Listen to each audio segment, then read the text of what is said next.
Ocurrió a mediados de los años 80. Yo tenía 37 años, un empleo de medio tiempo como profesor en la Universidad Nacional y otro como columnista en un periódico. Tenía, además, un hijo de 15 años que era una verdadera lata, un perro labrador sin cerebro y una colección completa de libros de ciencia ficción. Pero eso no es lo importante. Lo importante es lo que pasó después. Porque a partir de aquel momento en el que Ulises se enfrentó a Ninsky en aquella solitaria mesa del café del aeropuerto, todo en mi vida cambió. Sí. Ya han pasado 20 años. Pero yo podría todavía decirles con exactitud a qué olía el ambiente, de qué color eran las sillas del café, cuántas personas sostenían la respiración ante cada jugada. 20 años. Y el momento sigue detenido en mi cabeza como si hubiera sido ayer. Porque todos tenemos momentos como ese. Todos hemos pensado en algún instante de nuestras vidas que la felicidad no puede ser mayor que la que sentimos en ese momento y procuramos atesorar en la memoria cada detalle que lo dibuja, para poder evocarlo después y sentir, aunque sea de un modo figurado, toda la alegría del instante original. Así, no es difícil ver personas riendo de la nada mientras viajan en autobús o caminan por la calle. Seguramente estarán recordando aquel primer beso o aquel gol que marcaron para dar el triunfo a sus equipos. En mi caso, si me ven sonreír a solas, se tratará, sin lugar a dudas, de aquel momento en el café del aeropuerto. Ni más ni menos. Pero bueno, comencemos por el principio. Y antes que nada, las presentaciones. Mi nombre es Salomón Narváez, aunque no han de sorprenderse si escuchan a alguien, en un lugar público, llamarme por cierto apodo que me gané hace más de 30 años, Caballo Loco. La explicación de tal mote ya vendrá después. Por el momento dejémoslo en que soy, sin más, Salomón Narváez. Y, como les decía, mi relato ocurre a mediados de los años 80, cuando la música de Michael Jackson inundaba el ambiente y Madonna imponía la moda en el vestir. Eran los años en que la inflación empezaba a disparar los precios y nada tenía el mismo valor que el mes anterior. Eran los años en que la gente esperaba con ansias el segundo mundial de fútbol que se realizaría en México. Eran años de crisis, como han sido en nuestro país desde que tengo memoria. Pero no ha de ser eso lo que nos ocupe.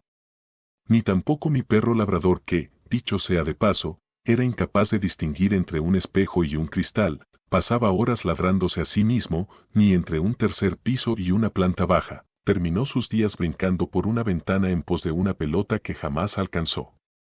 En realidad, todo comenzó a raíz de la primera carta que recibí, gracias a mi columna del periódico. La carta de un tal Ulises Bernal. Como ya dije, además de la cátedra que impartía en la universidad, era columnista en un periódico de circulación nacional, tenía a mi cargo una columna que se llamaba Enroque. Y, como podrán adivinar, en ella solo se trataban temas referentes al ajedrez. Sí. Por si no lo he dicho, siempre fui un gran amante del juego ciencia. Pero que eso no sea motivo de una huida en desbandada. No se espanten. No pienso aburrirlos con esa terminología que parece parte de una religión misteriosa y elevada, mucho menos pienso mencionar anécdotas de grandes partidas mundiales o de los grandes maestros. De lo que trataba mi columna, lo cual quizá les parecería más que aburrido, no es de lo que trata este relato. Y aunque así se los parezca mientras vayan leyendo, esta historia tampoco versa sobre el ajedrez, sino sobre otras cosas mucho más importantes. Pero eso ya se irá viendo. Con todo, a pesar de que mi esposa se pasaba la mitad del año en el extranjero y la otra mitad sumida en sus investigaciones como bióloga, a pesar de que mi hijo Alan fuera tan guapo que esto le impidiera tomarse nada en serio, ni la escuela ni su vida personal ni nada, y a pesar del súbito suicidio de nuestro perro labrador, yo me consideraba un hombre afortunado. Feliz y afortunado. De alguna manera, mi vida seguía un orden y yo no tenía preocupación alguna. Incluso mi columna sobre ajedrez era un motivo más para sentirme feliz, la escribía sin que nadie la aprobara o reprobara. Era completamente libre de poner en ella lo que me viniera en gana y si nadie la leía, era cosa que tampoco me importaba. Finalmente, a mí me pagaban de todos modos.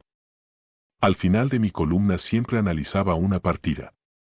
Exponía un problema y ofrecía un premio al que mandara la solución. Un problema típico era mostrar un tablero, con cierta disposición de las piezas, y una leyenda que dijera, juegan las blancas y matan en 3. Había que resolver el partido mostrando el modo exacto en que debían jugar las blancas para lograr el jaque mate en 3 jugadas. Pero he aquí que nadie reclamaba nunca el premio. Es decir, nunca recibí la solución. Por eso pensaba que nadie absolutamente leía mi columna. Y muy probablemente así fuera, puesto que una vez inserté, dentro de la explicación de una partida, el famoso canto infantil de "Tengo una muñeca vestida de azul", y nadie se quejó de ello, ni siquiera el editor del periódico. Pensarán ustedes que escribía la columna más para mi propia satisfacción que para la de mis supuestos lectores. Y es cierto. O lo era. Hasta el día en que llegó la primera carta de Ulises Bernal. Debido a un terrible enfado que mi hijo Alan me hizo pasar, escribí la columna a vuelapluma y a regañadientes. El angelito había sido encontrado conduciendo el auto de uno de sus amigos mayores en sentido contrario. Sacarlo de la delegación y argumentar en contra de los policías era algo con lo que antes no me había enfrentado. Hasta entonces solo habían sido regaños del director de la escuela o de los papás de sus múltiples novias. Mi hijo se estaba especializando, lo cual era preocupante.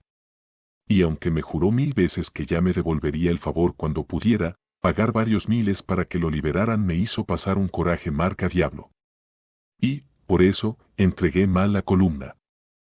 Copié un problema de uno de mis libros de ajedrez y cometí la torpeza de escribir "matan en 6" cuando en el libro decía claramente "matan en 3".